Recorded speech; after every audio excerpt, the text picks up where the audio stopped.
ম্যাচের ২৭ মিনিটে কর্নার নিতে গেলে ইন্টারন্যাশনাল দি লিমেইরার দর্শকরা দুয়োধ্বনি দিতে শুরু করেন নেইমার জুনিয়রকে।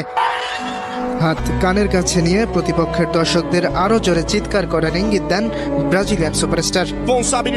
এরপর কর্নারে যে শটটি তিনি নিলেন তাতে স্তব্ধ হয়ে যায় দি লিমেইরার সমর্থকরা। নেইমারের নেওয়া বাঁকানো শট দূরের পোস্টে লেগে সরাসরি চলে যায় জালে। গোল করে ক্রিস্টিয়ানো রোনালদোর মতো উদযাপন করতে দেখা যায় নেইমারকে। পর্তুগিজ মহাতারকার মতোই গোল করে বিজ্ঞাপন বোর্ডের ওপর বসে পড়েন ব্রাজিলের ইতিহাসের সর্বকালের সর্বোচ্চ এই গোলদাতা।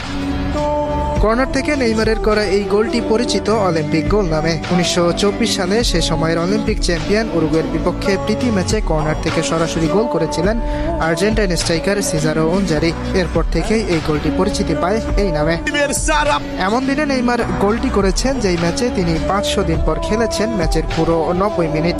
এর আগে নেইমার সবশেষ ম্যাচের পুরো সময় খেলেছিলেন ২০২৩ সালের ১২ অক্টোবর বিশ্বকাপ বাছাইয়ে ভেনেজুয়েলার বিপক্ষে, যে ম্যাচটি ১-১ গোলে ড্র করে ব্রাজিল। রোববার রাতে সান্তোসের ৩-০ গোলে জয়ের ম্যাচটিতে বাকি গোল দুটির অ্যাসিস্টও এসেছে নেইমারের পা থেকেই। দুটি অ্যাসিস্টই তিনি করেছেন কর্নার থেকে।